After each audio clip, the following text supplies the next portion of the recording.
Psychose est considéré comme l'un des meilleurs films d'Alfred Hitchcock, probablement le plus célèbre. Les critiques ont applaudi sa réalisation soignée et les spectateurs ont tremblé devant ces scènes terrifiantes dont l'intensité est accentuée par une musique diablement efficace. La fameuse scène de la douche, à elle seule, avec ses violons stridents, est connue dans le monde entier. Pourtant, Hitchcock n'a pas eu la tâche facile. Le studio de production a refusé de financer le projet.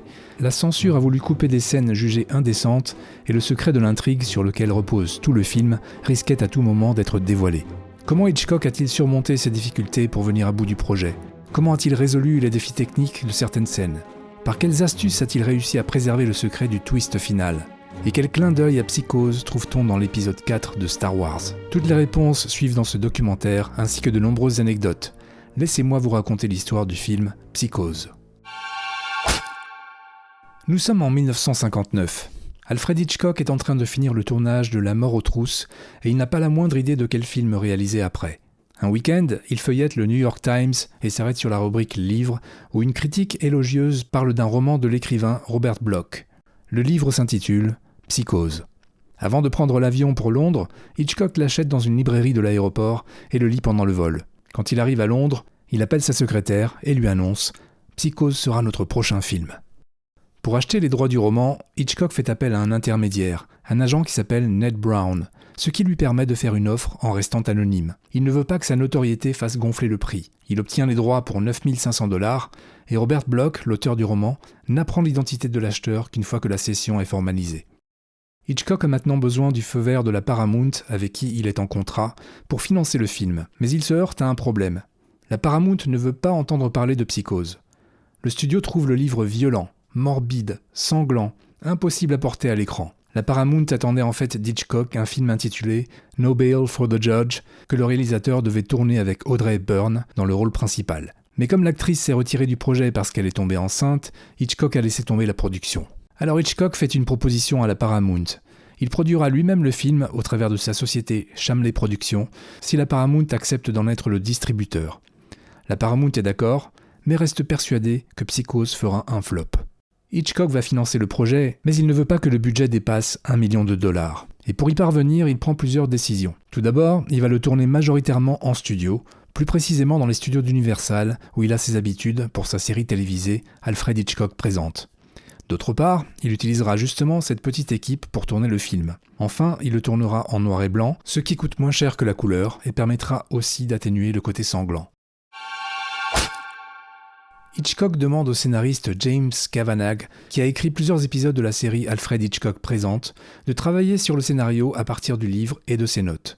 Le scénariste finalise une première version, mais Hitchcock la trouve très ennuyeuse. Il veut alors faire appel à un autre scénariste. Ned Brown, l'agent qui a aidé Hitchcock à acheter anonymement les droits du roman, lui recommande un jeune scénariste qui s'appelle Joseph Stefano. Pour l'instant, il n'a travaillé que sur 2 films, Anna de Brooklyn de Vittorio De Sica et L'Orchidée Noire de Martin Ritt. Hitchcock est un peu réticent à l'idée de travailler avec un jeune scénariste, peut-être encore trop inexpérimenté. Mais comme Ned Brown insiste, une rencontre est organisée. Pendant le rendez-vous, Stefano sait qu'il doit réussir à convaincre Hitchcock qu'il est la bonne personne pour écrire le scénario. Il lui raconte son idée. Au lieu de démarrer le film sur Norman Bates, comme c'est le cas dans le roman, il propose qu'on commence l'histoire sur le personnage de Marion. Elle a une relation avec un homme qui ne veut pas l'épouser parce qu'il est criblé de dettes. Elle vole une grosse somme d'argent et prend la route pour le rejoindre. La nuit tombe, il pleut fort, alors elle s'arrête au motel de Bates où elle loue une chambre. Mais au moment de prendre sa douche, quelqu'un l'assassine. À l'écoute de ce récit, les yeux de Hitchcock se mettent à briller. Il dit à Stefano « Il nous faudrait une star pour jouer le rôle de Marion ». Stefano comprend alors qu'il est embauché. Hitchcock aime l'idée de focaliser le début du film sur Marion parce que ça fait croire aux spectateurs qu'il s'agit de son histoire à elle. Ceci pour mieux les surprendre par la suite en leur disant « Non, en fait il s'agit de l'histoire de Norman Bates ». Joseph Stefano boucle une première version du scénario et on procède au casting des acteurs. Hitchcock veut absolument une star pour le personnage de Marion parce qu'il pense que ça provoquera un choc encore plus fort auprès du public qui sera loin d'imaginer qu'elle puisse être tuée au beau milieu du film. Il cherche donc la plus grande star que son budget lui permette d'obtenir et il arrête son choix sur Janet Leigh. Elle a joué pour de nombreux réalisateurs dont Blake Edwards, Orson Welles et Terence Young. Elle a partagé la vedette avec de grands noms de l'époque comme James Stewart, Tony Curtis et John Wayne. Hitchcock lui envoie le livre Psychose en joignant une note. Janet Leigh raconte « Je n'avais même pas besoin de lire le livre. L'idée de tourner avec M. Hitchcock me suffisait, mais elle lit tout de même le roman pour s'imprégner de l'histoire, ce qui attise encore plus son désir de travailler sur ce projet. Elle est très impatiente de voir comment le réalisateur va porter cette histoire à l'écran. Pour le rôle de Norman, Joseph Stefano est confronté à un problème. Dans le roman, Norman Bates est un homme entre deux âges, alcoolique et en surpoids. Et Stefano le trouve très antipathique. Au moment où Marion, le personnage qu'on suivait depuis le début du film, est assassiné, le public doit pouvoir transférer son empathie sur le personnage de Norman. Et Stefano ne voit pas comment ça pourrait se faire s'il ressemble à la description qui en est faite dans le livre. Il propose alors à Hitchcock un Norman différent. Jeune, beau gosse, vulnérable. Il estime qu'avec un tel profil, le public pourra ressentir de l'empathie. Hitchcock propose Anthony Perkins. L'acteur a 27 ans, il est peu connu et correspond en tout point à ce que Stefano imagine. Vera Miles est choisie pour jouer la sœur de Marion. Elle avait déjà joué dans Le Faux coupable d'Hitchcock et c'était elle que le réalisateur voulait pour le premier rôle dans Sueur froide. Mais l'actrice, enceinte à l'époque, avait dû y renoncer. Stefano raconte « Le rôle de la sœur qui enquête sur la disparition de Marion peut sembler un petit rôle, mais ce n'est pas un petit rôle. Il fallait une actrice du talent de Vera Miles pour l'interpréter parce que le public devait la suivre et souhaitait qu'elle réussisse dans sa quête. » Pour le rôle de Sam, on envisage Rod Taylor et Leslie Nielsen qui plus tard jouera dans la série Y a-t-il. Mais c'est finalement John Gavin que Stefano avait repéré dans Le temps d'aimer et Le temps de mourir qui décroche le rôle. Hitchcock pense que tout le côté magique du film réside dans le fait de ne pas en connaître le secret. Jusqu'au dernier moment, le public doit penser que la mère de Norman est vivante. Il demande donc à Stefano de ne rien révéler à personne et il fait même croire dans son entourage professionnel qu'il recherche une femme pour le rôle de Madame Bates. Les agents se succèdent pour lui proposer des actrices. Contrairement à ce qu'on pourrait penser après avoir vu le film, une femme a bel et bien incarné la mère de Norman. Elle s'appelle Virginia Gregg. C'est elle qui fait la voix pour les dialogues mère-fils. C'est également elle, même si l'on ne distingue qu'une silhouette, qui poignarde Marion dans la fameuse scène de la douche, tout simplement parce que se trouvait à New York ce jour-là. Le tournage se déroule entre novembre 1959 et février 1960. Dès le début, Hitchcock impose le silence absolu à son équipe sur le film. Il veut préserver le secret à tout prix et il continue de laisser planer un flou sur la mère de Norman Bates, notamment en prévoyant un fauteuil de tournage sur lequel il fait écrire « Madame Bates ». Le film est principalement tourné en studio parce que ça coûte moins cher, mais aussi parce que Hitchcock déteste tourner en extérieur, ce qui nécessite de faire un doublage en post-production à cause des bruits de fond. Il n'y a donc que peu de scènes tournées en extérieur pour Psychose, et l'une des rares est la scène d'ouverture. Pour la tournée, il envoie Hilton Green, son assistant réalisateur, à Phoenix. Hitchcock veut un plan aérien au-dessus de la ville qui zoome lentement sur la fenêtre de l'hôtel où Marion et Sam sont enlacés. Les images sont tournées depuis un hélicoptère, mais Hitchcock n'est pas satisfait du résultat. Il trouve que l'image tremble trop. Il opte alors pour une idée alternative. Un long panoramique tourné depuis un toit de la ville qui se termine par un zoom qui va jusqu'à la fenêtre de l'hôtel et ensuite dans la chambre. Ce qui se déroule dans la chambre est ensuite tourné en studio sur sa supervision. C'est une scène difficile pour Janet Leigh. C'est la première dans laquelle elle tourne. Elle est en petite tenue, devant Hitchcock et toute l'équipe de tournage, allongée sur un lit avec John Gavin qu'elle ne connaît pas encore et qu'elle doit embrasser langoureusement. Résultat, les premières prises ne sont pas satisfaisantes pour Hitchcock parce qu'il ne la trouve pas assez passionnée. Il lui parle en privé et lui demande gentiment si elle peut essayer de faire mieux. La prise suivante sera la bonne. Si Hitchcock est pointilleux sur certains détails, il ne l'est pas sur d'autres. Les acteurs apprécient d'ailleurs la relative liberté d'improvisation qu'il leur concède, tant que cela n'implique pas de changement concernant la caméra. Stefano, le scénariste, raconte « Hitchcock m'a dit « Joseph, vous devez savoir que j'apparais toujours dans mes films. Et je vais devoir le faire au début pour ce film-là. » Il avait complètement raison, explique Stefano, parce qu'après la scène du meurtre, voir Hitchcock à l'écran aurait causé une interruption désastreuse. On le voit donc attendre dans la rue, devant l'agence immobilière, ce qui lui permet non seulement de se montrer dès le début du film, mais aussi de figurer dans la même scène que sa fille, Patricia Hitchcock, qui interprète Caroline, la collègue de Marion. Presque tout le film est tourné avec des objectifs de 50 mm, ce qui permet d'obtenir un angle de vue similaire à la vision humaine et donc d'impliquer davantage le public. Et c'est d'ailleurs le cas dans la scène où Marion est au volant de sa voiture et s'éloigne de Phoenix. Elle s'inquiète de voir dans le rétroviseur une voiture de police. Patricia, la fille d'Alfred Hitchcock, raconte « Quand mon père était petit, il a fait un jour une bêtise, et son père, pour le punir, l'a emmené au poste de police du quartier. Depuis ce jour, mon père a développé une peur bleue de la police. C'est quelque chose que l'on retrouve souvent dans ses films, et ici dans la scène où Marion se rend compte que le policier la suit. C'est la scène la plus célèbre du film. Dans le scénario, Stefano a simplement décrit ce que l'on voit dans les grandes lignes, mais de façon beaucoup moins détaillée que le découpage que l'on voit finalement à l'écran. C'est Hitchcock qui avait une idée bien précise de ce qu'il voulait montrer et qui a demandé à Saul Bass, le graphiste avec qui il avait l'habitude de travailler, de dessiner un storyboard plan par plan. Cette scène pose un problème en ce qui concerne la nudité de Marion. Nous sommes en 1959 et à cette époque, on ne peut pas montrer de nudité au cinéma aux États-Unis. La question se pose alors, comment montrer Marion qui prend sa douche sans nudité ? Il faut déjà pouvoir déterminer si on peut voir l'héroïne nue à travers le rideau de douche ou non. Stefano raconte.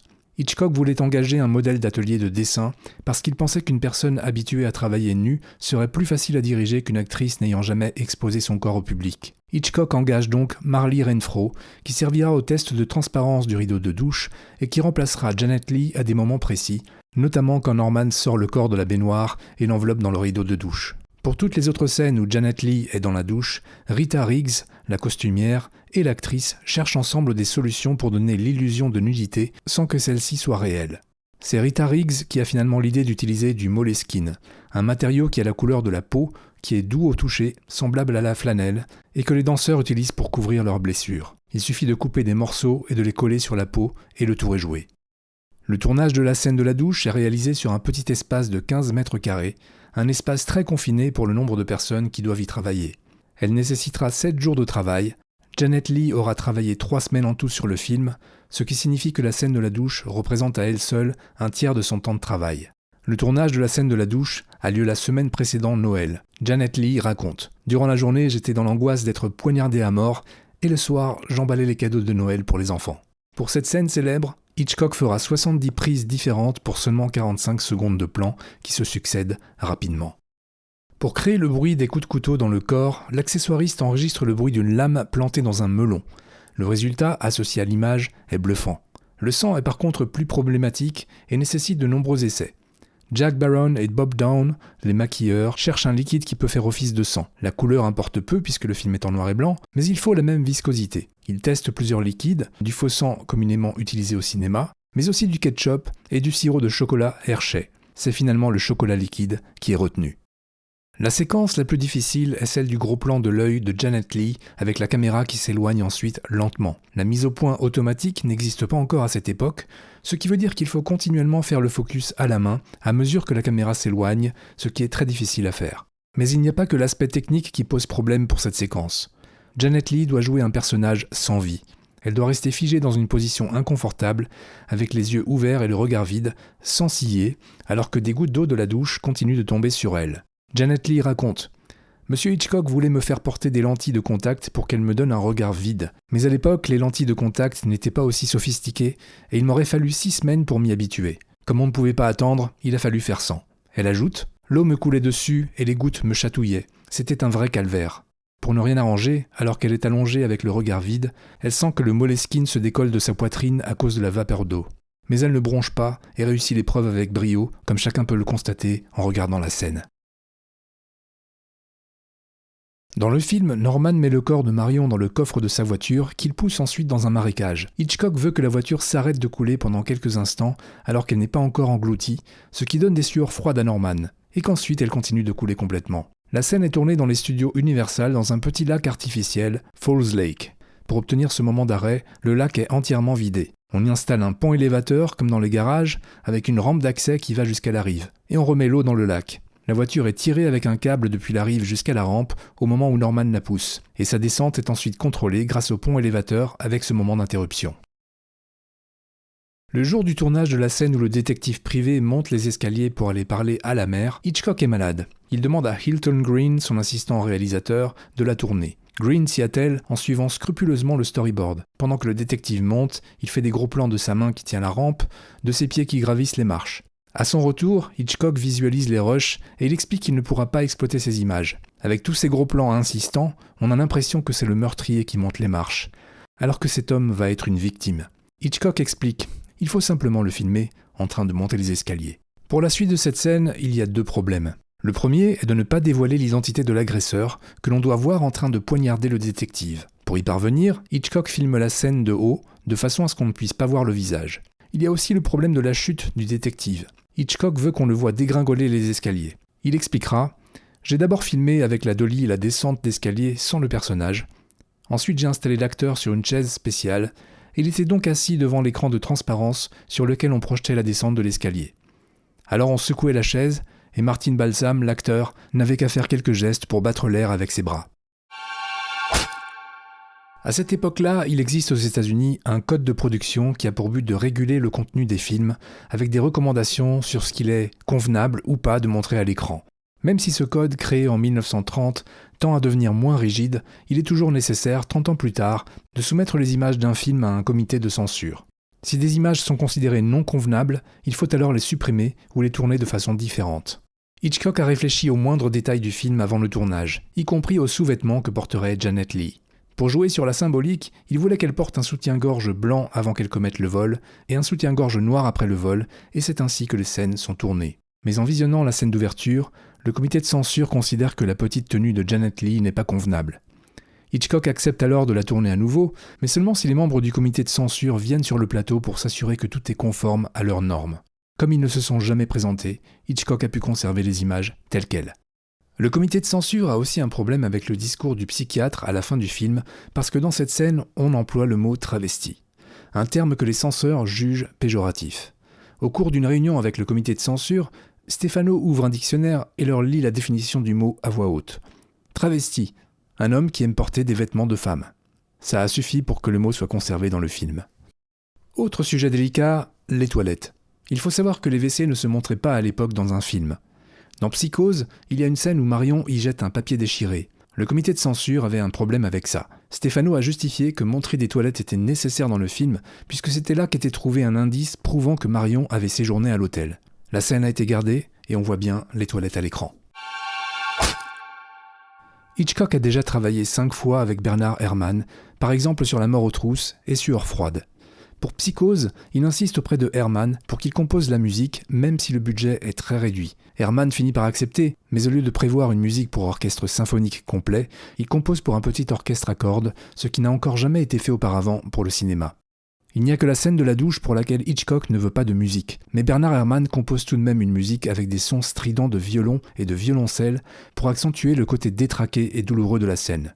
Quand il l'a fait écouter à Hitchcock, celui-ci en est très satisfait, à tel point qu'il demande à Bernard Herrmann de prévoir, je cite, « ce merveilleux thème de la douche avec les violons pour la scène finale, quand Vera Miles découvre la vérité dans la cave. » Ce thème est aujourd'hui mondialement connu comme le symbole musical par excellence d'une scène d'horreur. Stefano raconte « Quand j'ai vu le montage final de Psychose, j'ai su que ce serait un bon film. C'était bien ficelé et bien rythmé. Et après, je l'ai vu avec la musique. Et là, je suis presque tombé de ma chaise. Je n'avais jamais rien entendu de tel. C'était comme si Bernard Herrmann avait pris nos tripes pour jouer la musique avec. » Pendant la post-production, Alfred Hitchcock constate que la musique a un effet qui accentue admirablement la terreur du film. Selon lui, la musique de Bernard Herrmann est responsable de 33% de l'impact du film. Pour cette raison, il décide de doubler le salaire du compositeur. En 1977, John Williams fera un hommage à son ami Bernard Herrmann lorsqu'il composera la musique de Star Wars en utilisant un petit bout musical de Psychose dans la scène où Han Solo et Luke Skywalker sortent de leur cachette dans le Faucon Millenium sur l'étoile de la mort. Pour la sortie du film, Hitchcock s'inquiète. Les gens qui arriveront après le début du film vont se demander où est Janet. Ils vont l'attendre alors qu'elle sera déjà morte sans qu'ils le sachent. Il réfléchit alors à ce problème et trouve la solution. Il faut interdire l'entrée dans la salle aux gens qui sont en retard. Si on le fait dès le début, les spectateurs comprendront. Psychose est marketé comme le film que vous devez voir dès le début, ou pas du tout. Cette idée permet non seulement de résoudre le problème, mais aussi de faire un gros coup de pub. Quand Psychose sort en salle aux États-Unis en juin 1960, on peut voir à l'entrée des grandes salles un panneau avec la photo d'Hitchcock et une inscription qui dit à peu près ceci : « Personne, absolument personne, ne sera admis dans la salle après le début du film.